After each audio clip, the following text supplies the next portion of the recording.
नमस्कार मित्रांनो, मी अमेय।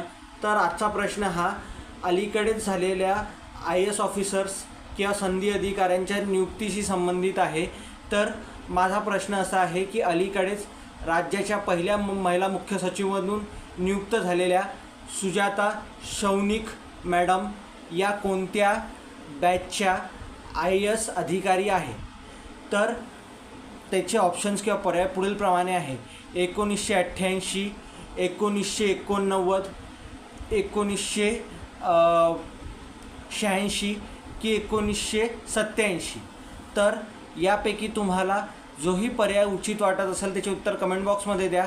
तसेच तुम्ही फेसबुक तसेच अन्य साईट्सवर तर कमेंट करता, पण उत्तर हे प्रश्नांचे तुम्ही कमेंट बॉक्समध्ये देत नाहीत। तर तुम्ही उत्तरं द्याल ही अपेक्षा बाळगतो। धन्यवाद।